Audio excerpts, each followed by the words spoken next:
다 같이 사도신경 하심으로 9월 11일 금요일 에바다교회 오늘을 여는 말씀 함께 나누겠습니다. 다 같이 사도신경으로 신앙 고백 드리겠습니다. 나는 전능하신 아버지 하나님 천지의 창조주를 믿습니다. 나는 그의 유일하신 아들 우리 주 예수 그리스도를 믿습니다. 그는 성령으로 잉태되어 동정녀 마리아에게서 나시고 본디오 빌라도에게 고난을 받아 십자가에 못 박혀 죽으시고 장사된 지 사흘 만에 죽은 자 가운데서 다시 살아나셨으며 하늘에 오르시어 전능하신 아버지 하나님 우편에 앉아 계시다가 거기로부터 살아있는 자와 죽은 자를 심판하러 오십니다. 나는 성령을 믿으며 거룩한 공교회와 성도의 교제와 죄를 용서받는 것과 몸의 부활과 영생을 믿습니다. 아멘. 오늘 하나님께서 우리에게 주시는 말씀은 사무엘상 4장 5절부터 11절까지의 말씀입니다. 사무엘상 4장 5절부터 11절까지 구약 414쪽 4장 5절부터 11절까지의 말씀을 같이 읽겠습니다. 여호와의 언약궤가 진영에 들어올 때에 온 이스라엘이 큰 소리로 외치며 땅이 울린지라. 블레셋 사람이 그 외치는 소리를 듣고 이르되 히브리 진영에서 큰 소리로 외침은 어찌 됨이냐 하다가 여호와의 궤가 진영에 들어온 줄을 깨달은지라. 블레셋 사람이 두려워하여 이르되 신이 진영에 이르렀도다 하고 또 이르되 우리에게 화로다. 전날에는 이런 일이 없었도다. 우리에게 화로다. 누가 우리를 이 능한 신들의 손에서 건지리요. 그들은 광야에서 여러 가지 재앙으로 애굽인을 친 신들이니라. 너희 블레셋 사람들아 강하게 되며 대장부가 되라. 너희가 히브리 사람의 종이 되기를 그들이 너희의 종이 되었던 것 같이 되지 말고 대장부같이 되어 싸우라 하고 블레셋 사람들이 쳤더니 이스라엘이 패하여 각기 장막으로 도망하였고 살육이 심히 커서 이스라엘 보병에 엎드려진 자가 3만 명이었으며 하나님의 궤는 빼앗겼고 엘리의 두 아들 홈니와 비느하스는 죽임을 당하였더라. 아멘.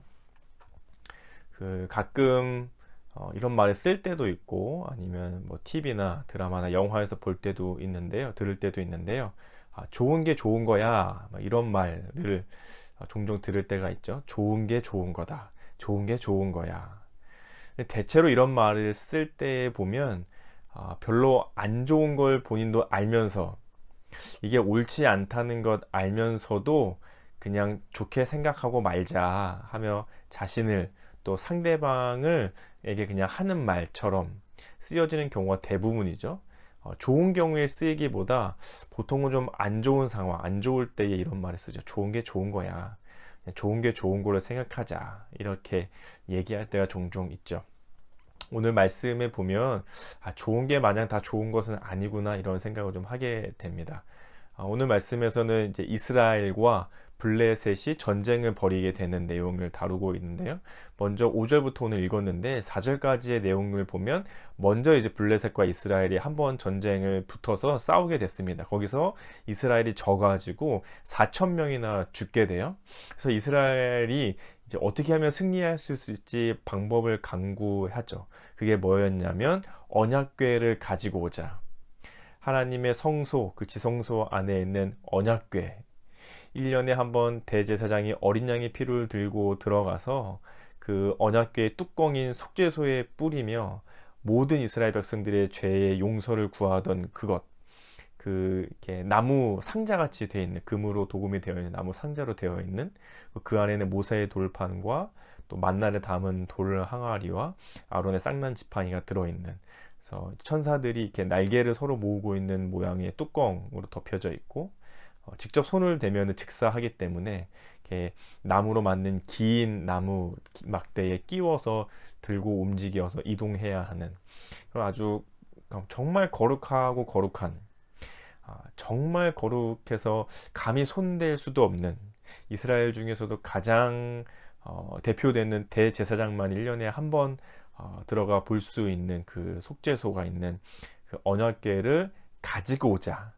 이 전쟁을 하고 있는 이곳에 언약궤를 가지고 오면 하나님이 우리와 함께 하시면서 우리가 전쟁에 승리할 수 있을 것이다 라고 생각하며 4천 명을 잃고 전쟁에 패한 이스라엘이 언약궤를 가지고 오게 되죠. 그리고 나서 이제 오늘 본문이 시작되는데요. 5절에 보니까 언약궤가 이스라엘의 그 진 안으로, 이제 전쟁 중인 이스라엘 진 안으로 들어오게 되죠. 5절에 보니까 여호와의 언약궤가 진영에 들어올 때에 온 이스라엘이 큰 소리로 외침에 땅이 울린지라. 기세가 아주 등등한 거예요. 하나님의 언약궤가 드디어 우리 진 안에 들어왔다. 이스라엘 백성이 전쟁하고 있는 이곳에 도착했다 하니까 기세가 높아져서 막 소리를 지르죠. 막 땅이 울리고 진동할 정도였대요. 건너편에 있던 블레셋 군대가 그들이 이렇게 기세등등하게 소리치는 것을 듣고 오히려 겁먹을 정도였죠. 무슨 일인지 알아보니까 이스라엘의 그 언약궤가 진 안에 들어왔다는 소문을 듣게 되는 거죠. 블레셋이 오히려 겁을 먹을 정도였죠. 저들의 신은 애굽에서, 그 아마 바로 왕 때 애굽에서 이스라엘 백성들을 출애굽시킬 때 아주 그 10가지 재앙을 통해서 큰 이적을 보여주셨잖아요. 그런 일들을 이 블레셋도 기억하고 있는 거죠. 저들의 신은 그 애굽에서 큰 재앙을 통해 그 백성들을 인도하여낸 신 아니냐. 이제 우리가 지게 생겼다, 큰일 났다, 이거 어떻게 하면 좋냐 하면서 블레셋 군대가 겁을 먹게 되죠. 그리고 다시 한번 블레셋 군대는 서로 다시 한번 얘기합니다. 그래도 힘내자, 대장부처럼 마음을 강하게 먹고 우리가 싸워 이기자, 막 이러면서 다시 한번 이제 언약궤가 온 이스라엘 백성, 그리고 겁은 먹었지만 열심히 싸워보겠다 하는 블레셋 군대가 싸우게 되죠. 그 결과가 아주 비참했습니다. 10절에 보면요, 블레셋 사람들이 쳤더니 이스라엘이 패하여 각기 장막으로 도망하였고 살육이 심히 커서 이스라엘 보병에 엎드려진 자가 3만 명이었으며 하나님의 궤는 빼앗겼고 엘리의 두 아들 홈니와 비느하스는 죽임을 당하였더라. 전쟁에 졌는데 3만 명이 죽었대요. 앞선 전쟁에서 4천 명이 죽었는데 이번 전쟁에서 3만 명이 죽었고 하나님의 궤는 빼앗겼고 그 제사장이었던 엘리, 그 엘리의 두 아들 홈니와 비느하스는 죽임을 당했다. 패배도 이런 비참한 패배가 없죠. 이상하죠? 하나님의 언약궤가 이스라엘 백성에게 오고 나서 기세가 등등하게 이길 것 같았거든요. 근데 처참한 패배, 앞선 전쟁보다 더 처참한 패배에 빠지고 말았습니다. 좋은 게 좋은 거였던 것 같은데 좋은 게 아니었던 모양이에요. 하나님의 언약궤가 진 안에 도착하면서 막 기분이 좋았거든요. 기세가 좋았거든요. 승리할 수 있을 것만 같았거든요. 그런데 전쟁의 결과는 전혀 다른 비참한 패배로 끝나고 말았습니다. 이스라엘이 잘못 생각했죠. 하나님의 언약궤는 이스라엘 백성이 직접 찾아가서 만나야 하는 것이었고 그것이 마치 하나님처럼 여겨져서 우상처럼 여겨져서는 안 되는 것이었는데, 그런 경우도 있잖아요. 이게 아버지가 남기고 간 유품인데 그것을 볼 때마다 아버지가 생각날 수도 있고 생전에 아버지께서 해주신 말씀이나 그런 모습들이나 이런 것을 기억할 수 있지만 마치 이게 정말 내 아버지인 것처럼 살아계신 그 아버지가 지금 돌아가셨지만 마치 그 혼이 깃들어 있는 유품인 것처럼 막 들고 다니면서 애지중지한다. 이거는 좀 아이러니한 일이죠. 별로 옳은 모습은 아닌 거잖아요. 이스라엘 백성들이 지금 그런 일을 벌이고 있는 거죠. 언약궤를 섬기는 방법도 잘못 알고 있고 마치 그 언약궤가 하나님인 것처럼 우상시하는 잘못하는 생각을 하고 있죠.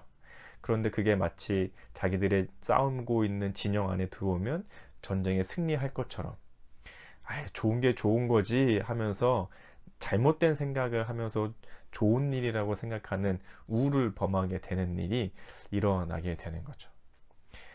때로는 좋은 게 좋은 거야. 하지만 좋다고 해서 다 옳은 일은 아닐 때가 있습니다.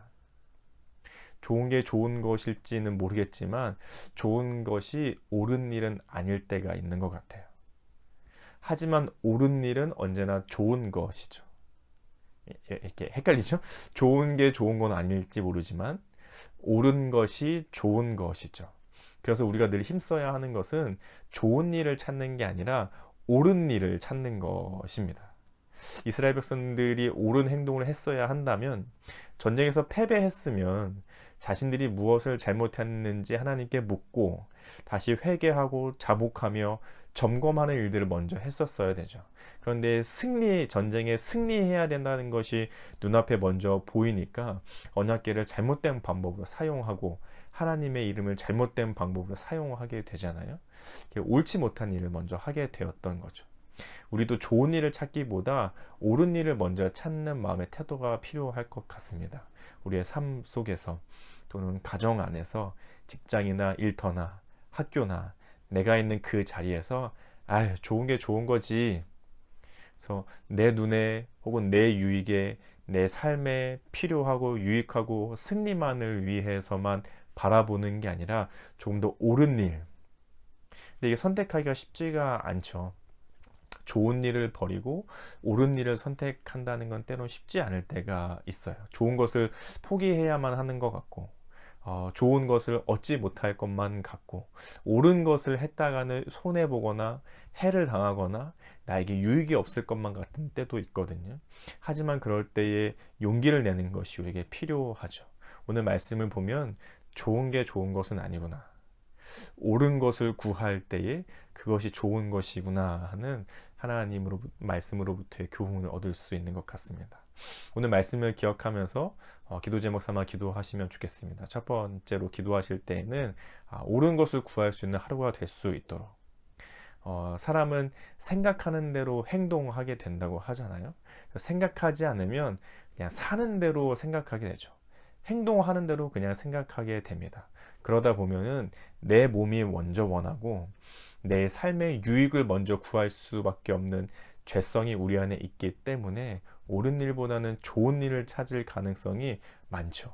그래서 우리는 아주 심각하게, 그리고 아주 진지하게, 아주 철저하게 옳은 것이 무엇인지를 생각할 줄 알아야 하고 분별할 줄 알아야 하고 그렇게 살기 위해 애써야 합니다.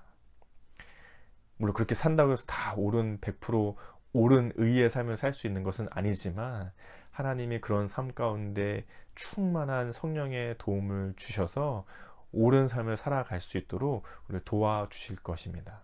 그래서 우리가 좋은 것이 눈앞에 보이더라도 이것이 정말 옳은 것인지 잘 분별할 수 있도록, 그래서 좋은 것이지만 옳지 않은 일에 대해서는 과감하게 포기할 수 있도록, 그리고 옳은 것을 선택할 수 있는 용기가 내 안에 있을 수 있도록, 옳은 것을 분별하며 옳은 것을 선택하는 내 삶이 오늘 하루 가운데 있기를 같이 기도하시면 좋겠습니다.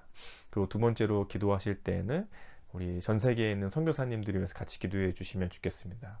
우리 예바다 교회와 함께 하고 있는 국내외 선교사님들 혹은 단체들, 또는 개인적으로 알고 계시는 선교사님들, 혹은 함께 기도하거나 중보하고 계시고 있는 나라들, 그런 선교지들, 기도 제목을 알고 계시다면 함께 기도해 주시고, 코로나19 때문에 모두가 어려움과 힘듦을 겪고 있는 와중에도 하나님께서 세계 곳곳에 복음을 들고 나가 애쓰며 섬기는 국내외 우리가 알고 섬기고 있는 모든 분들 위해 하나님께서 함께 해주시는 은혜가 있도록 같이 기도해 주시면 좋겠습니다. 기도하신 후에 주기도문으로 이 시간을 마치면 좋겠습니다. 기도하시겠습니다.